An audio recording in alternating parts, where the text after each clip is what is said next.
Bonjour à tous et bienvenue dans cette nouvelle vidéo. Alors dans cette vidéo, je vais vous présenter un petit peu tous les différents types de bordures, pourquoi on installe ça et à quoi ça sert. Donc déjà, le premier but d'une bordure, c'est de délimiter un massif ou de délimiter des plantations sur un jardin. Donc l'idéal, ça va être de retenir aussi le paillage ou les matériaux qu'il y a d'utiliser dans les massifs pour éviter qu'il aille se mélanger à côté et que ça se disperse un petit peu partout. Après, ça aura aussi un aspect esthétique en termes de vue, en termes de lignes, comment dessiner le jardin, comment attirer la vue, attirer le regard et le style du jardin qu'on voudra donner. Donc la bordure, ça paraît très simple, mais ça a un rôle quand même essentiel dans un jardin.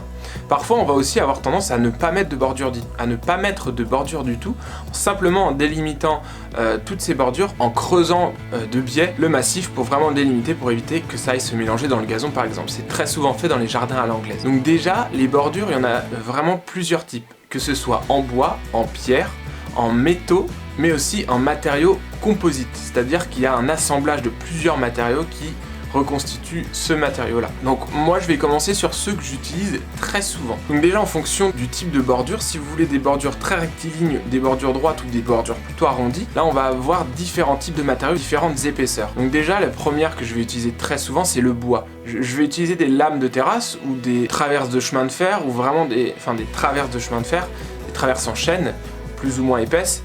Donc là ça va vraiment donner un style particulier. Après, si je prends une épaisseur de bois plus fine, je vais pouvoir jouer un petit peu avec en la tordant d'une certaine façon pour arrondir, pour casser les lignes. Généralement, je les mets en bordure de maison pour justement casser cette ligne droite qu'on a de la maison très rectiligne en arrondissant tout ça. Mais il ne faut pas oublier qu'il ne faut pas partir sur une épaisseur trop fine pour que la bordure justement dure. Et il faut partir sur une bordure en bois traité, que ce soit durable dans le temps, car n'oublions pas, dès qu'on est en contact direct avec le sol, ça a tendance à moisir un petit peu plus. Donc il faut bien gérer tout ça et mettre une membrane à l'intérieur du bois pour que ça tienne un petit peu plus longtemps. J'ai un autre matériau que j'utilise très souvent, je sais pas si vous en avez déjà entendu parler, c'est les bordures écolates. C'est une bordure écologique en matériaux composites, donc recomposée de vraiment plein de choses. Ça va être une bordure qui réutilise vraiment tout type de matériaux. C'est une bordure très simple à installer et pas forcément très chère. Le rouleau de 20 mètres est autour de la centaine d'euros si je me trompe pas. Elle est en rouleau, on a simplement à la dérouler. L'idéal moi c'est que je creuse en fait, généralement je fais mon tracé avant pour creuser et vraiment faire le tracé comme je veux. Je l'enterre de moitié et après je viens de chaque côté remettre la terre pour qu'elle tienne bien. Et je viens de placer des piquets tous les 20-30 cm en fonction de l'arrondi que j'ai choisi. Et ces bordures là, j'en fais très souvent des arrondis pour vraiment donner un aspect plus doux au jardin et arrondir toutes les formes, c'est vraiment très agréable. Je trouve ça génial comme bordure. Je n'ai pas trop tendance à justement utiliser les bordures métalliques parce que en termes de coût c'est vraiment un coût plus important pour moi et même pour le client, donc j'évite généralement de mettre ça sauf à la demande du client si vraiment il le veut. Donc les bordures métalliques ça va être beaucoup plus fin, ça va être beaucoup plus discret et on va pouvoir les mettre en bordure de massif ou aussi pour séparer certains matériaux quand on veut faire du dessin avec des minéraux. Ensuite on aura bien sûr les bordures de pierre. Ça j'ai aussi tendance à les utiliser, mais ça va être des pierres que je vais récupérer généralement sur le terrain.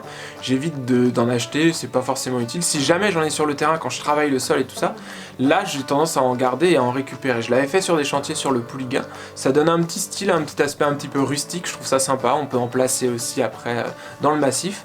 Après c'est bien évidemment en fonction du style demandé par le client. Après on va pouvoir aussi faire des chaînettes. Des chaînettes, c'est-à-dire qu'on va mettre plein de petits pavés collés les uns aux autres et ça on peut en faire soit des chaînettes droites, soit des chaînettes arrondies. Et donc ça c'est aussi pas mal, l'aspect est vraiment pas mal pour le rendu esthétique, ça va être plutôt pour les jardins minéraux.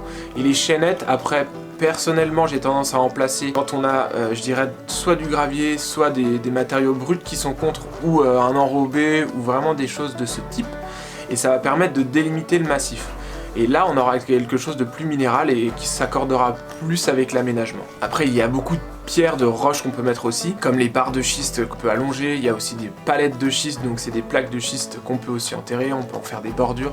Vraiment il y a beaucoup de choix en termes de minéraux, avec toutes les pierres vous pouvez les faire. J'évite simplement d'utiliser tout ce qui est roche calcaire, parce que la roche calcaire est très friable et elle va tendance à avoir verdir et à pas avoir un bon aspect dans le temps. Donc il faut prendre des roches plutôt dures et bien réfléchir au style d'aménagement que l'on veut faire. Et le but aussi, c'est de jouer avec les couleurs. Quand je vais mettre par exemple bordure plutôt type bois, je vais avoir tendance à vouloir mettre du copeau de bois autour. Je vais essayer de ne pas jurer. Par exemple, si je prends une roche minérale, si je prends une roche en bordure, là je vais rester aussi sur un paillage de roche, mais je vais jouer sur les couleurs. Si j'ai une bordure noire, très souvent je vais partir sur des tons plus clairs pour ressortir. N'oubliez pas, quand on installe des bordures, réfléchissez bien aux lignes que vous voulez donner à votre jardin, si vous voulez des lignes plutôt arrondies ou plutôt vraiment rectilignes. Et le but pour moi, quand on installe ça, c'est de casser un petit peu toutes les lignes qu'on a déjà dans le jardin qui sont très souvent droites, donc on a tendance à arrondir, ou soit on veut harmoniser le tout avec une terrasse ou avec d'autres aménagements. Donc n'hésitez pas, si vous avez besoin de conseils, j'ai toujours mon petit dépliant qui est disponible sur internet, le lien est dans la description, vous avez simplement à ajouter votre mail et vous le recevrez.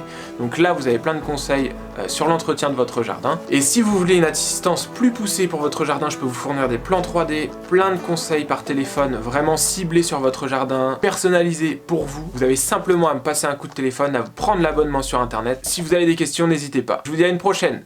Ciao!